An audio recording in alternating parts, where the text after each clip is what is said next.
యోహాను సువార్త 5వ అధ్యాయం, దేవుని యొక్క వాక్యంలో నుంచి యోహాను సువార్త 5వ అధ్యాయము దయచేసి 17వ వచనంలో అవుతున్నాను. అయితే యేసు, నా తండ్రి ఇది వరకు పని చేయుచున్నాడు, నేనును చేయుచున్నానని వారికి ఉత్తరం ఇచ్చాను. చదవబడిన లేఖన భాగమును దేవుడు మన వినికిడిలో ఫలింపచేయును గాక. ఆమేన్. చిన్న ప్రార్థన చేద్దాం. స్తోత్రం తండ్రి, నీ ఘనమైన నామమునకు వందనాలు. సంగారెడ్డి అగాపే ఫుల్ గాస్పెల్ చర్చిలో ఈ రీతిగా సంఘ సహవాసంలో పరిశుద్ధ సమాజ కూటములను అందరం కూడా ఏకీభవించడానికి మీరు మాకు ఇచ్చినటువంటి అవకాశం స్తోత్రాలు. మేమేమై ఉన్నామో నీ కృప వలనే అయి ఉన్నాం. చెప్పబడినటువంటి అద్భుతమైన సాక్ష్యాల కొరకు నీకు స్తోత్రాలు. అనేకులు ప్రభు వారి జీవితంలో నీ యందు విశ్వాసము బలపడి, నా దేవుడు ఎంతైనా నమ్మదగిన వాడు అనే తీర్మానాలతో ఆ సాక్ష్యాల ద్వారా బలపడినట్టుగా కృప చూపించండి. మరొకసారి చదవబడినటువంటి లేఖన భాగం ద్వారా నాతో మాతో మీరే మాట్లాడండి. ఇక్కడ కొంచెం ఉన్న సకల దుష్ట దురాత్మక శక్తుల ప్రభావమును మీరు మాకు ఇచ్చినటువంటి అధికారమును బట్టి యేసుక్రీస్తు నామములో గద్దిస్తున్నాం, బంధిస్తున్నాం, విసిరివేస్తున్నాం, సముద్రంలో వాటిని పారదోలుతున్నాం. తండ్రి, మీరే దిగి వచ్చి నాతో మాతో మాట్లాడి మహిమ ఘనత ప్రభావం మీరే పొందమని యేసు నామమున ప్రార్థన చేస్తుంటున్నాం తండ్రి. ప్రభునందు నా అత్యంత ప్రియులారా, చదవబడినటువంటి లేఖన పరిశుద్ధ భాగంలో యేసు ప్రభుల వారు ఇస్తున్నటువంటి సాక్ష్యం కనబడతా ఉంది. యేసు ప్రభుల వారు ఏమని సాక్ష్యం ఇస్తున్నారు అంటే, నేను పని చేయుచున్నానని చెప్పకన్నా ముందు ఇంకో మాట చెప్తున్నాడు. ఏంటంటే, నా తండ్రి పని చేయుచున్నాను. దేవుడు చేయుచున్న పని ఏమిటి? దేవుడు ఏం పని చేస్తున్నాడు? దేవుడికి పని చేయాల్సిన అవసరం ఏముంది? మనము ఆదికాండంలో చూస్తే 2వ అధ్యాయంలో దేవుడు పని చేసిన వాడు కనబడతాడు, పనిని ముగించిన వాడిగా కనబడతాడు, విశ్రమించిన వాడిగా కనబడతాడు. కానీ యేసు ప్రభు చెప్తున్నటువంటి మాట, నా దేవుడు ఇది వరకు, నా తండ్రి ఇది వరకు పని చేయించు ఉన్నాడు అని మాట మాట్లాడుతున్నారు. 2వ అధ్యాయం ఆదికాండంలో చెప్పబడ్డ మాట ఏంటంటే, దేవుడు 7 రోజులు సృష్టి చేసి తన సృష్టి యావత్తు ముగించిన తర్వాత దేవుడు విశ్రమించను అని మనకు కనబడుతుందండి. 2వ వచనంలో దేవుడు సమస్తమును చేసి సమస్తమును పూర్తి చేసి తాను చేసిన తన పని అంతటి నుండి 7వ దినమున దేవుడు ఏం చేశాడు? విశ్రమించినాడు. మరి యేసు ప్రభువుల వారు అంటున్నాడు ఏంటంటే, నా తండ్రి ఇది వరకు పని చేస్తున్నాడు. దేవుడు చేయించున్న పని ఏమిటి? ఏ పని చేస్తున్నాడు? ఎందుకు దేవుడికి పని చేయాల్సినటువంటి అవసరం వచ్చింది? దేవుడు పని చేస్తున్నాడు అనేటువంటి మాట దేవుని బిడ్డలారా మనం గ్రహించాలి. పౌలు అంటాడు, మా తండ్రి పని చేస్తున్నాడు, మేము ఆయనతో జత పని వారం. దేవుడు పనికి తోడ్పడ్డ వాళ్ళు కొందరు ఉన్నారు భూమి మీద. ఏమిటయ్యే ఆ పని అంటే యెషయా గ్రంథంలో చెప్తాడు, దేవుడు చేయించున్న పని. యెషయా 9:6 మనందరికీ తెలిసినటువంటి లేఖన భాగం. ఏలయనగా మనకు శిశువు పుట్టెను, కుమారుడు అనుగ్రహించబడెను కదా, ఆశ్చర్యకరుడు, ఆలోచనకర్త, బలవంతులకు దేవుడు, నిత్యులకు తండ్రిని చెప్పిన తర్వాత 7వ వచనంలో చెప్తున్నాడు ఏంటంటే, ఇది మొదలుకొని దానికి మితి లేకుండా హృదయ క్షేమము కలుగునట్లు రాజ్యమును నియమించుచు న్యాయము వలన నీతి వలన రాజ్యమును స్థిరపరచుటకు అతడు సింహాసనాసనుడై రాజపాలన చేయును. సైన్యములకు అధిపతి యెహోవా ఆసక్తి కలిగి దీనిని నెరవేర్చు. దేవుడు చేయించున్నటువంటి పని ఎవరండి? సమీపింపరని తేజస్సులో అమరత్వం గలవాడై ఉన్నటువంటి దేవాది దేవుడు చేసిన పని ఏం చేస్తున్నాడంటే, ఆయన ఒక శిశువును పుట్టించాలి, ఒక కుమారుని అనుగ్రహించాలి, ఆయన భుజం మీద రాజభారం ఉండాలి, ఆయన ఆలోచనకర్త, ఆశ్చర్యకరుడు, ఇతనికి రాజపాలన అప్పగించాలి, ఇతనికి ఒక గొప్ప రాజును చేయాలి, భూలోక రాజ్యములన్నీ ఈయన పరిపాలించే విధంగా చేయాలి. ఇది దేవుడు చేస్తున్నటువంటి పని. ఈ పని సగం జరిగింది, ఇంకా సగం జరగాలి చేస్తున్నాడు దేవుడు. యేసు ప్రభువు ఇంకా రారాజుగా భూలోకానికి రాబోతున్నాడు. 1000 సంవత్సరాలు పరిపాలించడానికి, శాశ్వతంగా రాజ్యం వెళ్ళడానికి రాబోతున్నాడు ఆయన. దేవుడు చేస్తున్నటువంటి పని కనబడుతుంది బైబుల్లో. అట్ ద సేమ్ టైం యేసు ప్రభు చేసిన పని కూడా కనబడుతూ ఉంది. యేసు ప్రభు ఏం పని చేసినాడు అంటే, మన కొరకు రక్షణ ప్రణాళికను ఆయన సిద్ధపరిచినాడు. మనందరి పాప విమోచన కొరకు తన రక్తమును కార్చినాడు. మనందరి రక్షణ పొందే విధంగా మన కళ్ళు వెలిగిస్తున్నాడు. యేసు ప్రభు చేస్తున్న పని కూడా ఉంది. పరిశుద్ధాత్మ దేవుడు కూడా పని చేస్తున్నాడు. ఏం చేస్తున్నాడు పరిశుద్ధాత్మ దేవుడు చెప్పండి? ఆయన సంఘాన్ని సర్వసత్యంలోనికి నడిపిస్తున్నాడు. పరిశుద్ధాత్మ దేవుడు మన అందరినీ యేసయ్య పోలికలోనికి మారుస్తున్నాడు. పరిశుద్ధాత్మ దేవుడు మన లోపాలని మనకి ఎత్తి చూపుతున్నాడు, మన పాపాన్ని మనకు చూపిస్తున్నాడు. మనకు పాపం తెలిసిన ప్రతి దాని నుంచి మారు మనసు పొందమని చెబుతున్నాడు. ఈ తప్పు ఇలా చేయకూడదని పరిశుద్ధాత్మ దేవుడు మనకు బోధిస్తూ ఉన్నాడు మనసాక్షి ద్వారా. అది ఆయన చేస్తున్నటువంటి పని. ముగ్గురు పని చేస్తున్నారు. తండ్రి దేవుడు పని చేస్తున్నాడు, యేసుక్రీస్తు పని చేస్తున్నాడు. యేసుక్రీస్తు శిలువ మీద అంటాడు, నేను నాకు దేవుడు అప్పగించినటువంటి పనిని సంపూర్తి చేసేది. ఏలి ఏలి లాభ సమాప్తాన్ని విగ్రహ వేసి చేశాడు, సమాప్తమై. అంటే దేవుడు నాకు అప్పగించిన పని నేను చేసిన. Yes completed his work. ఇప్పుడు మనం ఏం చేయాలి? నా తండ్రి వరకు పని చేస్తున్నాడు, నేను కూడా పని చేస్తున్నా. భూమి మీదకి వాళ్ళు వచ్చి భూమి మీద వాళ్ళు చేసిన పని చేశారు, మళ్ళీ అక్కడ వెళ్ళి కూడా పని చేస్తున్నారు. ఇప్పుడు యేసు ఏం చేస్తున్నాడు చెప్పండి? మన కొరకు తన స్థలములు సిద్ధపరుస్తున్నాడు, ఇళ్ళను సిద్ధపరుస్తున్నాడు. మరలా ఈ భూమి మీదకి రావడానికి ఆయన ఒక గొప్ప మార్గాన్ని సరళము చేస్తున్నాడు. భూమి శరీరధారి ఉన్నప్పుడు పని చేశాడు, ఇప్పుడు కూడా ఆయన పని చేయించుకుంటూ ఉన్నాడు. అయితే ఈరోజు నీవు నేను మనం కూడా పని చేయాలి. That is our message. అపోస్తల కార్యము 2వ అధ్యాయంలో ఒక ప్రశ్న మారుమరుగుతా ఉంటుంది. బైబిల్ అంతట్లో కీలకమైనటువంటి ప్రశ్న. అపోస్తల కార్యం 2వ అధ్యాయము 37వ వచనము గమనించాలి. వారు ఈ మాటలు విని హృదయములో నొచ్చుకొని, సహోదరులారా మేమేమి చేతుమని పేతురును కడమ అపోస్తలును అడగగా, మేమేమి చేయాలి? What shall we do? పౌలు దమస్కు మార్గంలో వెళుతున్నప్పుడు దేవుడు తనకు పరిచయం అయ్యాడు. అప్పుడు పౌలు ఏమన్నా తెలుసా? దేవా నేనేం చేయాలి? నేనేం చేయాలి? మేమేం చేయాలి? ప్రతి విషయంలో మనకు దేవుని బిడ్డలారా మనకేదో ఒక పని ఉంది అనే విషయాన్ని గ్రహించాలి. దేవుడు దానితో ఒక మాట అంటాడు. కీర్తన 26వ కీర్తన 4వ వచనంలో, పనికి మాలిన వారితో నేను సాంగత్యము అంటే దేవుడు చేస్తాడు. మరి పనికి మాలిన వారితో పనికి వచ్చే వారు కావాలి. దేవుడు మనతో సహవాసం చేయాలండి. అయ్యంత కూలేపురం కూడా చెప్పగలిగాను. నేను దేవుడు చిన్న పని అని చెప్పగలిగాను. అంటే ఏ పని నువ్వు చేస్తున్నావు? ఏ పని దేవుడు చేయమని చెప్పాడు? నీకు దేవుడు చేయమన్న పని తెలుసా? తెలియకపోతున్న వాడు కదా. దేవాన్ని నేను చేయాలి. ఇప్పుడు నేను రక్షణ పొందలేను, పాప జీవితంలో ఉన్నా, పాత జీవితంలో ఉన్నా, అన్ని ఆచారాల్లో ఉన్నా, యేసుక్రీస్తుకు దూరంగా ఉన్నా, ఏం చేయాలి?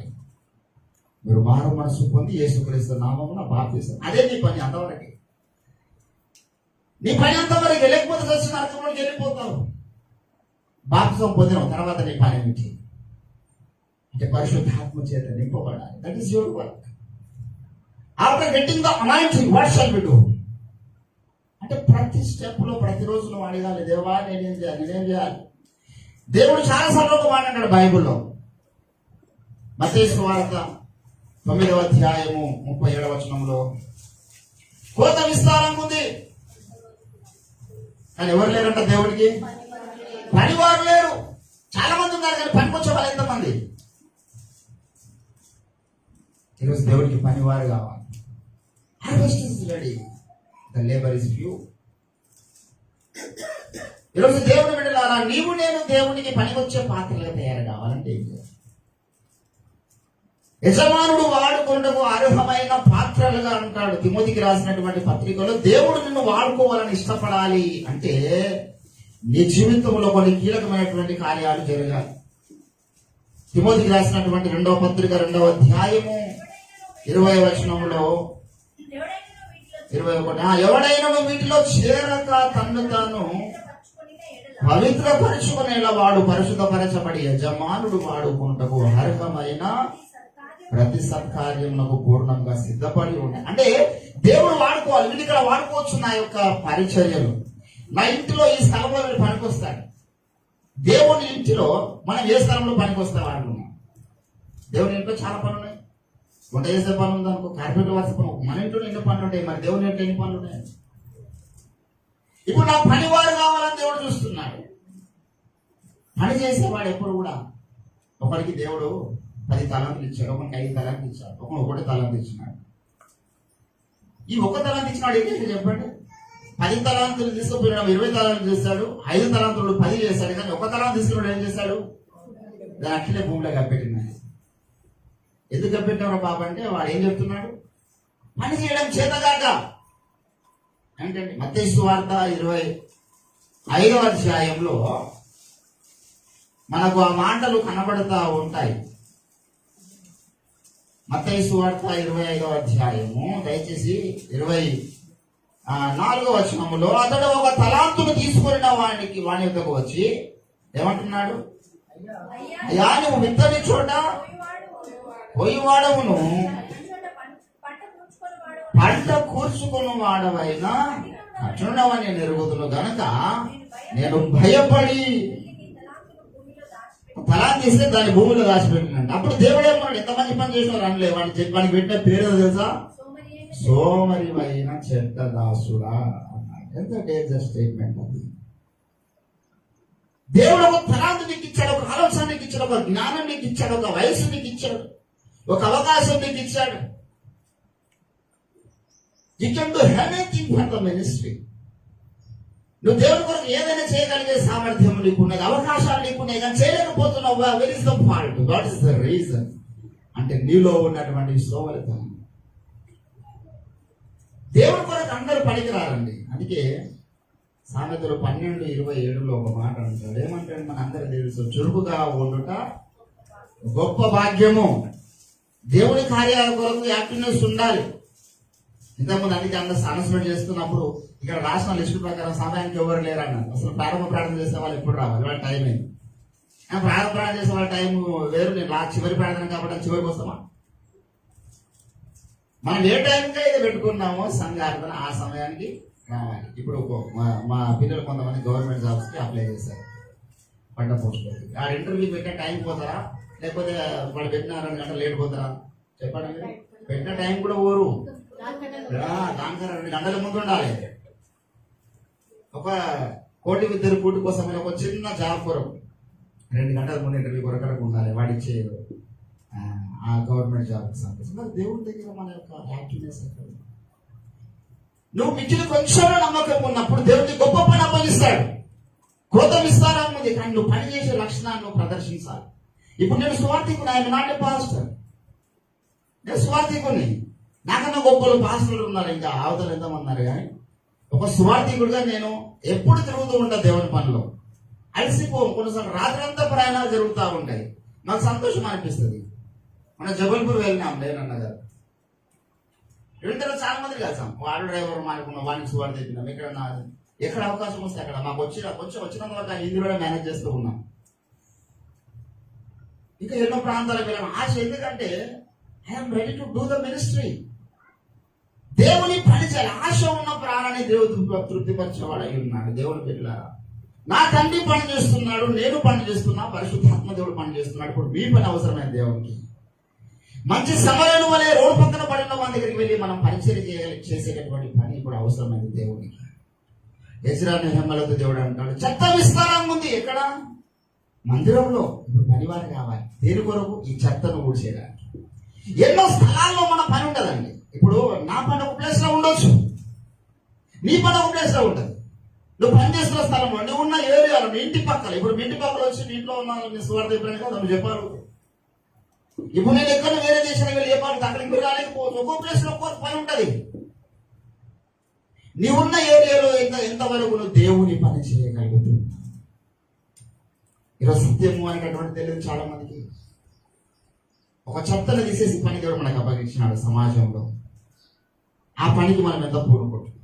దేవుని బిడ్డలారా, సాతాను యొక్క వ్యూహం ఏంటంటే వాని అధికారం కింద ఉన్న మనుషులతో ఎంత పని చేసుకుంటారు తెలుసా? వాడు దేవుడేమో ఫోర్స్ అయ్యాడు. The God of the Bible doesn't do anything by force. నేను బలవంతంగా వాడుకోడు దేవుడు, కానీ సాతాను వాడుకుంటాడు. సాతాను ఆధీనంలో ఉన్న వారిని వాడు బలవంతంగా వాడుకున్నాడండి. నిర్గమకాండం 5వ అధ్యాయంలో సాతాను యొక్క శిబిరం కింద ఉన్నవారు పని చేయకుండా ఉండలేవాడు.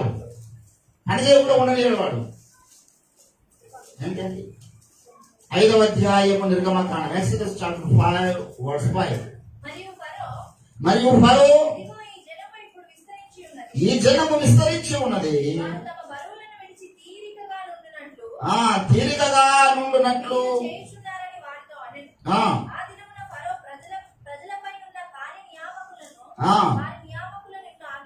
ఇట్లు ఆజ్ఞాపించను. గడ్డి ఇయ్యొద్దు, తామే గడ్డి కూర్చుకునవలను. ఆయనను ఇటుకల కంటే ఆ లెక్కనే మళ్ళా వారు ఏం చేయాలా? వారి మీద మోపవలెను. మోపవలెను. దానిలో ఏ మాత్రమును తక్కువ చేయవద్దు. ఏ మాత్రమును తక్కువ చేయొద్దు. వారు సోమరులు కనుక ఆ మేము వెళ్ళి మా దేవునికి బలి అర్పించుటకు సెలవిమ్మని మొరపెట్టుచు ఉన్నారు. మనుషుల చేత ఎక్కువ పని చేయింపవలెను. ఈ మనుషులతో ఎట్లా చేపించాలంట? ఎక్కువ పని. సాతాను యొక్క వ్యూహం అది. కొందరు బాగా పని చేసి అలసిపోయారనంటే అంటారు తెలుసా, సాయంత్రం వచ్చినా కలిసి తినని కూడా ఒప్పుకుంటుంది వారికి. అలసిపోయి వచ్చి పండుకుంటారు డైరెక్ట్. అట్లా చేసి పడేసి సైగా ఏం చేసిండు, వీళ్ళ కొంచెం ఫస్ట్ కొంచెం పార్ట్ టైం జాబ్గా పెట్టిన తర్వాత వీళ్ళు కొంత మళ్ళీ మేము వెళ్ళిపోతాం, మా దేశానికి వెళ్ళిపోతాం, మేము తిరిగి వెళ్ళిపోతాం అని అంటే, మా దేవుడు రమ్మంటున్నాడు మేము పోతాం అక్కడికి అంటే వాడు ఒప్పుకోలే. మీరు దేవుడి దగ్గర పోదామా, మీకు ఎక్కువ పని పెడతాను నేను అంటే. కాబట్టి దేవుడి దగ్గర పోదామని ఆలోచన లేకుండా చేయాలి వీరికి. సాతాను కూడా దేవుని బిడ్డలారా చాలా మంది జీవితాల్లో వాని పని ఎంతో జరుగుతుంది. మన శోధనలకు ఎంతో లోపడతా ఉన్నాం, మన ఆలోచనలకు ఎంతో లోపడతా ఉన్నాం. మనకు తెలియకుండానే వాని పనిలో మనం కొనసాగుతున్నాం. ఏ పనైనా కావచ్చు, ఈ పని ద్వారా నేను నా దేవుడికి ఎంత మయం వస్తుంది, ఈ పని ద్వారా నా దేవుని యొక్క సన్నిధానంలో నెత్తులు నడిపించగలుగుతున్నాను, నా తండ్రి పని చేస్తున్నాను. అందుకే ఆదివ సంఘం అడిగారు, మేమేమి చేయాలి ప్రభువా, నాకు నేర్పు అంటే దేవుడు చెప్పాడు ఈ టైంలో మీరు పౌలు ఆ పేతురు చెరసాల్లో ఉన్నాడు, సంఘం అంతా మేము ఏం చేయాలంటే ప్రార్థన చేయమని చెప్పాడు దేవుడు. అదొక పని. వీళ్ళు ప్రార్థన చేస్తా ఉంటే చెరసాల పునాదులు ఏమైపోయినాయి, బద్దలైపోయింది. సో పౌలు శిలా చెరసాలలో ఉన్నప్పుడు దేవుడు ఏం చేయమంటే పాటలు పాడమని చెప్పాడు దేవుడు. అది పని. మనకు దేవుడు చెప్పే పనులు భారమైనవి కాదు ఏంటంటే, అందుకే అంటాడు మత్తయి సువార్త 11వ అధ్యాయమా ఫ్రెండ్స్, అదే ప్రయాసపడి భారం వచ్చున్న 11:28 ప్రయాసపడి భారం మోసుకొనుచున్న సమస్త జనులారా నా యొద్దకు రండి, విశ్రాంతి కలుగును. నేను మీకు విశ్రాంతిని కలగజేతును నేను సాత్వికుడను దీన మనస్సు గలవాడను గనుక. మీ మీద నా కాడి ఏంటండి ఇప్పుడు విశ్రాంతి ఇస్తానని చెప్పిన దేవుడు ఏమంటాడు మళ్ళీ ఇక్కడ? ఇది మరి విశ్రాంతి ఉన్నట్ట లేనట? విశ్రాంతి అంటేనే ఏం మోయకుండా ఉండడం, ఏ బరువులు మోయొద్దు. విశ్రాంతి దినాన ఏసులో బట్టి మీకు విశ్రాంతిని ఇస్తా, రండి నా యొద్దకు, ఇగో నా కాడు ఎత్తుకోండి అంటున్నాడు. ఆయన పని చేయడానికి మనం పిలువబడ్డామని మనం మర్చిపోవద్దు. First of all we should know what is my work. నా పని. అందరికి ఒకటే పని ఉండదు. అపోస్తుల పని వేరు, ప్రవక్తల పని వేరు, స్వార్థికుల పని వేరు, కాపరుల ఉపదేశకుల పని వేరు, విశ్వాసుల పని వేరు, కొత్తగా రక్షింపబడే విశ్వాస పని వేరు, రక్షింపబడి 20 సంవత్సరాల పని వేరు. అంటే ఒకటే పని ఉండదు. మీరు రక్షింపబడ్డ కొత్తగా ఇప్పుడు నా కొడుకులు రండి, వాడికి ఇప్పుడు నేను వెళ్ళి ఒక బియ్యం సంచి తీసుకురామని చెప్తానా? ఆయనకి ఆ సంచి లేకుండా చాలా కాదు. వాడికి నా కొడుకే, అయినా వాడికి నేను బరువైన పనులు చెప్పలేను. వాడికి దేవనస్తుడై మోయగలుగుతారు అనుకున్నప్పుడు వానికి ఏ సంచి మోయాలని అప్పుడు చెప్తా. ఇప్పుడు దేవుడు కూడా మీ ఆత్మీయ అంతస్తులు, ఇప్పుడు రక్షణ పొందిన సంవత్సరాలు అయింది, ఇప్పుడు వీరి మీద ఖచ్చితంగా బరువు మోపాలనుకుంటే మోపుతాడు. అప్పుడు మీరు దాన్ని బట్టి చాలా మందికి ఏమైపోతుందంటే, రక్షింపబడ్డ కొత్తలో చూపిన ప్రేమ దొరుకుతలేదు అంటారు. అది చాలా కష్టం. రక్షింపబడ్డ కొత్తలో, సంఘానికి వచ్చిన కొత్తలో చాలా ప్రేమ చూపించారండి సేవకులు. ఇప్పుడు మమ్మల్ని పట్టించుకోవడం లేదండి, మమ్మల్ని గద్దిస్తున్నారండి, మమ్మల్ని హెచ్చరిస్తున్నారండి అంటే నువ్వు బాలుడు కాదు. మరి నేను ఇంకా ఎక్కువ ప్రేమ గాఢకం చూపిస్తున్నానంటే నువ్వు అర్థం చేసుకోవాల్సిన పాయింట్ ఏంటంటే, నేను ఇంకా బాల్యంలో ఉన్న ఆత్మీయతలు, అమ్మో నేను ఎదగాలి అని ఆశపడాను. నీ సేవకుడు పట్టించుకోకుండా నేను గద్దిస్తానంటే నువ్వు వయసుకు వచ్చినావని గ్రహించాలి. నువ్వు గద్దించిన అర్థం చేసుకుంటావని మెచ్యూరిటీకి వచ్చిందని గ్రహించాలి. ఇప్పుడు నాకేదో పని చెప్తున్నాడంటే ఇప్పుడు ఆ పనికి నేను అర్హమైన పాత్రగా తయారయ్యాలని అర్థం చేసుకోవాలి. ఈరోజు విశ్వాలు కావాలి, ఎప్పుడు ప్రేమ కావాలి, ఎప్పుడు ముద్దులు కావాలి, ఎప్పుడు గారాభం కావాలి. చిన్నపిల్లలు అందరూ ఒక పసిపిల్లలకు దొరుకుతుందండి ఆ చదువు, ఆ యొక్క గారాభం అనేది. పౌలు అంటాడు, మేము గారాభించు తల్లి వల్ల ఒకప్పుడు మీద ఉంటుంది, ఇప్పుడు అంటున్నాడు బెత్తంతో మీదకు రావాలని అంటున్నాడు. ఒకప్పుడు మాట లేదు. ఒకప్పుడు గారాభించు తల్లిలా ఉన్న పౌలు ఇప్పుడు ఒకసారి వాళ్ళు వెలివేసిన వాడు సాధారణంగా అపోజిట్ చేసి గట్టి మాటలు మాట్లాడుతూ ఉన్నాడు. ఎందుకంటే నేను పిల్లవాడని ఉన్నప్పుడు పిల్లవాడిని వల్లే తలంచుతుంది, పిల్లవాడిని వల్లే మాట్లాడుతుంది, ఇప్పుడు పెద్దవాడని అయ్యాను. ఇప్పుడు నా పని వేరు. ఒకప్పుడు నా పని చాక్లెట్ తినడము, పాలు తాగడం, పండుకోవడమే బాల్యంలో ఉన్నప్పుడు. 20 వచ్చిన తర్వాత నేను చాక్లెట్ తింటా, నేను పాలు తాగి పండుకుంటాను, ఎవరైనా మెచ్చుకుంటారా? అప్పుడు మనం చేయాల్సిన పని. ఈరోజు దేవుడు పెట్టారు, దేవుడి యొక్క సన్నిధానములో నీ నా పని ఏమిటి? యేసుప్రభువు అంటున్నాడు, నా తండ్రి ఇదివరకు పని చేస్తున్నాడు, నేను పని చేస్తున్నాను, పరిశుద్ధాత్మ దేవుడు పని చేస్తున్నాడు, సంఘము పని చేయలేకపోతుంది. ఎందుకంటే కొత్త విస్తారం ఉంది, కొద్ది వారే పని చేసే వాళ్ళు కనబడుతున్నారు అక్కడక్కడ. ఈరోజు ఆ పనికొచ్చే పాత్రలో మనం ఉంటామా అవుతా? దేవుడు వాడుకుండా అర్హమైన పాత్రలుగా ఈరోజు మనం చెడిపోయినకుండా ఉండొచ్చు. మనం అడగాలి దేవుడి సంగతి, దేవుని ఒక పనికొచ్చే పాత్రగా. పనికి రాని పాత్రని ఆయన విసిరి వేస్తే మన పరిస్థితి ఏమిటి? పనికి మాలిన వారితో సహవాసం చేయడు కదా దేవుడు. ఇప్పుడు నేను పనికి మాలిన వాడిగా కావద్దు, పనికొచ్చే పాత్రగా. పరమకుమారి నీవు తండ్రి, నేను పనికి మాలకుండా తయారయ్యాను, విలువలేని దానిగా తయారైనాము, కానీ విలువ తెచ్చే నీవు ఉన్నావు. పరమకుమారిగా నా మీద మరొకసారి నీ పని జరగాలి. ఎఫెసీయులకు రాసిన పత్రిక 2వ అధ్యాయం 10వ వచనం అంటాడు, మనం అందరం కూడా ఈ రీతిగా తయారు చేయబడిన వారం అంటాడు. ఎఫెసీ 2:10లో మరియు వాటి యందు మనము నడుచుకొనవలెనని ముందుగా సిద్ధపరిచిన సత్క్రియలు చేయుటకై క్రీస్తు యేసునందు సృష్టింపబడిన వారమై క్రీస్తు యేసునందు సృజింపబడిన వారమై ఆయన చేసిన పని అయి ఉన్నాము, ఆయన చేతి పని అయి ఉన్నాము. దేవుని పని మన మీద జరిగింది, ఇప్పుడు మన పని ఆయనకు అవసరం అయ్యింది. యెషయా గ్రంథము దయచేసి 60వ అధ్యాయం, యెషయా గ్రంథం 60వ అధ్యాయం 21వ వచనములో అంటున్నాడు, నీ జనులందరూ వారు నేను నాటిన కొమ్ముగాను నేను చేసిన పనిగాను ఉండి. అదే దేవుడు చేసిన పని మనం అందరం కూడా క్రియేటర్ బీయింగ్స్, దేవుని చేతిలో మనం అందరం కూడా సృజింపబడినటువంటి వారం అనే విషయాన్ని గుర్తుపెట్టుకుందాం. అట్ ద సేమ్ టైం మనం కూడా దేవుని కొరకు సృజించాలి. మనం కొన్ని కొత్త పనులు దేవుని కొరకు చేయాలి. మనం న్యాయపీఠం దగ్గర పోయిన తర్వాత అంట సమస్తము నెరవేర్చిన వారుగా నిలబడాలంట. సాతాను ఎప్పుడు భయపడతా తెలుసా? పని చేసే వారికి భయపడదు. అందుకే నేను సహజంగా చాలాసార్లు కొన్నిసార్లు కొంతమంది వారు తప్పు జరుగుతుంది, అయ్యగారు ఎక్కువ చేసి, అరే ఈ తప్పు జరిగింది భయ్, ఇప్పుడు అయ్యగారు ఆ వ్యక్తిని చాలా గద్దిస్తున్నా అనుకుంటాం మేము. అయ్యగారు గద్దించాడు, ఆ తప్పు జరిగింది. ఎందుకంటే వాడు తప్పు జరిగింది అంటే అర్థం ఏంటంటే వాడు పని చేయడానికి పూనుకున్నాడు. అది మంచిగా వచ్చాడు కావచ్చు. మీకు అంతా తెలుసు, అల్వా ఎడిసన్ గారు ఏం చేశాడు? ఆయన బల్బు అనుకున్నాడు. ఎన్నిసార్లు అనుకున్నాడు? 300 సార్లు ఆయన ఫెయిల్ అయిపోయాడు. ఒకసారి కాదు, 2 సార్లు కాదు. ఫెయిల్ అయిపోయినా కదని చెప్పేసి విరమించుకుంటే ఈరోజు మన ఇండస్ట్రీ కట్ట ఉంటుంది. దీపాలు పట్టుకుని కూర్చునే పరిస్థితి ఉంటుండే. ఇంకా మైకి ఇదంతా అవసరం, ఇక అందుకే ఏడికే తయారవుతుండే. ఒక కరెంట్ ఉండడం వల్ల ఎన్ని తయారైనా మనం చెప్పలేము. ఈరోజు దేవుని బిడ్డలారా, నీవు నేను అట్లా మన జీవితంలో కొన్నిసార్లు మన మీద సాతాను మనం దేవుని ఒక కార్యం నెరవేర్చుకుంటే అడ్డగిస్తాడు కూడా రాత్రి బాగా.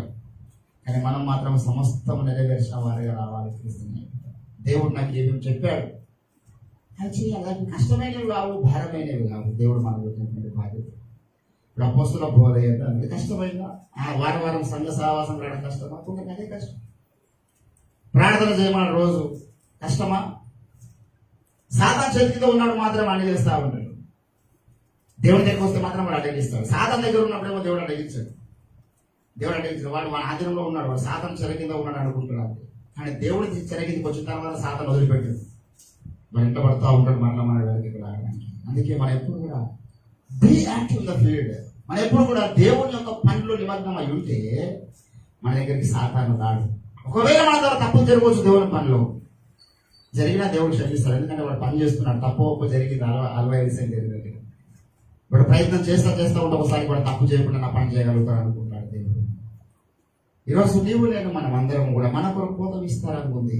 మేమేమి చేద్దాం, మా పాత్ర ఎంతవరకు? దానికి స్వార్థికులు అవసరం లేదండి. స్వార్థికులు అభిషేకం తీసుకొని అడ్రస్ లేకుండా వీళ్ళు ఎంతమంది ఉన్నారు? అది లాభమా? స్వార్థికుల అభిషేకం లేదు, పాస్టర్ అభిషేకం లేదు, ఏం లేదు. వారు ఒక ఆత్మ తీసుకొచ్చే వాళ్ళు ఎందరో ఉన్నారు. ఎంతమంది విశ్వాసం ఉండి 100 మందికి నడిపిస్తున్నారు.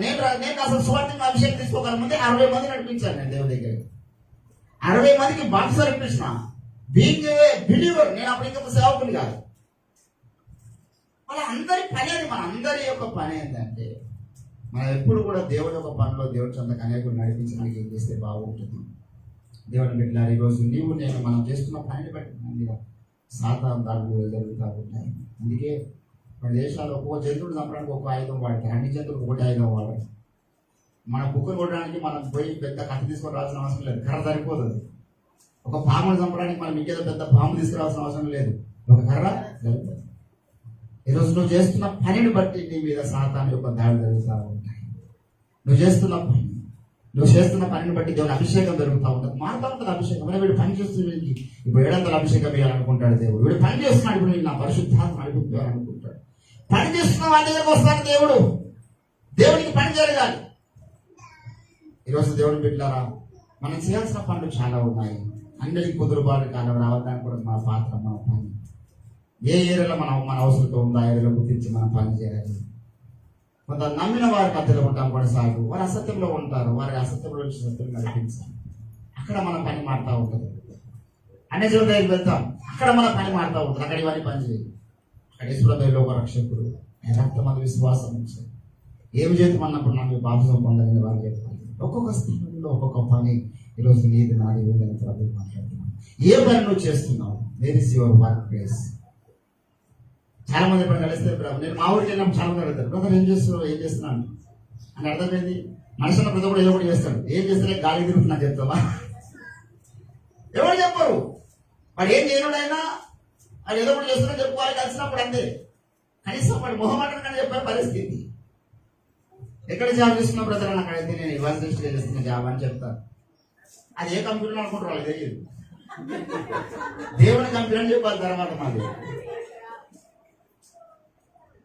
దేవుడు స్వార్థి, అతని ఉద్యోగం వేరొకడు అంటే అర్థమైంది. మాది ఉద్యోగం, అది that is our work, our duty. మా డ్యూటీ మేము నిర్వర్తించాలి కాదు, మా యొక్క కర్తవ్యాన్ని నమ్మకంగా జరిగించాలి దేవుని యొక్క సన్నిధానంలో. Those who are believe not believe, that is not my business, our business. నేను చేయాల్సిన పని ఏంది? మేము డ్యూటీ చేస్తున్నాం అంతే. దేవుని పని. కొడుతున్నారా చంపుతున్నారా మ్యాటర్ కాదు. కొడితే పారిపోయేవాడు కాదు, కొట్టినా చంపినా మేము మా డ్యూటీ పై మేము చెప్తా ఉంటామంటాం. నేను ఎందుకంటే దేవుని చేత మెరవాలి అంటే. చివరిగా మాట చూడండి, దేవుడు ఆలోచన ఇస్తున్నాడు. కొరింథీయులకు రాసినటువంటి పత్రిక 3వ అధ్యాయము 10వ వచనం ఏంటండి? 9వ వచనం చదువుతాం. మేము దేవుని జత పని వారమై ఉన్నాము, మీరు దేవుని వ్యవసాయమును దేవుని గృహమునై ఉన్నారు. హల్లెలూయా. ఈరోజు మనమందరం చెప్పాలి, ఇక్కడ మనం అందరం కూడా చెప్పాలి ఏంటంటే we are also labour of God. దేవుని పనిలో మా పాత్ర ఉంది. దేవుని పని. ఇప్పుడు మీరు నా దగ్గరికి వచ్చినారంటే నేను వంట చేస్తున్నాను అనుకోండి. ఇప్పుడు నాకు వంటలు సహకరించడానికి ఏం చేయాలి? కూర్చొని పాట పాడుకుంటూ కూర్చొని సహకరించడం అవుతారా? నువ్వు వంట చేస్తున్నావు బ్రదర్, ఒక పాట పాడితే మంచిదంటే మీరు సహకరిస్తావు. నా జత పని వారు గారు. నేను బిర్యానీ ప్రిపేర్ చేస్తున్నానండి, మీరు అక్కడ ఉల్లిపాయలు తరగడము లేకపోతే ఏదో దానికి అవసరమైన ఇంగ్రీడియంట్స్ మీరు సిద్ధపరిస్తే నాతో మీరు దేవుని జత పని వాళ్ళు. ప్రముఖ బిర్యానీలో మీరు జత పని వారు. కానీ కూర్చొని పాటలు పాడితే జత పని వారు. చాలా మంది అట్లా అయిపోయి దేవుడితో. దేవుడు ఏమో పని చేస్తామంటే మనం పాట పడుకుంటూ కూర్చున్నట్టున్నారు కదా. That's not right. హల్లెలూయా. మనం దేవుని చేత పని వాళ్ళం అవుతాం. దేవుని యొక్క పనిలో మన పాత్రను మనం పోషిస్తాం. దేవునికి పని తగ్గాలి మన ద్వారా. తండ్రి నేను చేస్తాను ప్రభు, నాలో ప్రాణం ఉన్న ద్వారా చేస్తాను, నా ప్రాణం పోయిన ద్వారా నీ పని చేస్తాను అని చెప్పగలగాలి. అంటే నువ్వు పనిని గుర్తించాలి. దేవుని బిడ్డలారా, ఈరోజు ప్రభు అంటున్నాడు, నేను ఇది వరకు పని చేస్తున్నాను, నా తండ్రి పని చేస్తున్నాను. ఈరోజు మేమేమి చేస్తున్నానని అపోస్తలులకు దేవుడు పని అప్పగించాడు, స్వార్థ పని అప్పగించాడు. ఈరోజు నీవు అనగలిగితే నీకు దేవుడు గొప్ప పని. There is waiting for great ministry for you. When you ask Jesus, Lord, please show me which work I have to. అడిగినప్పుడు దేవుడిని ఖచ్చితంగా దాన్ని బయలుపరుస్తాడు. నీవే పనికొచ్చే పాత్రగా, యజమాడు వాడుకున్న ఘనమైన పాత్రగా, విలువైన పాత్రగా దేవుడి చేత ఉంటావు. దేవుడి కొద్ది మాట దీవించుగా. రండి మనం ప్రార్థన చేసుకుందాం. అందరం కూడా మోకరించి ఒక నూతన తీర్మానము ప్రభు సన్నిధిలో తీసుకుందాం.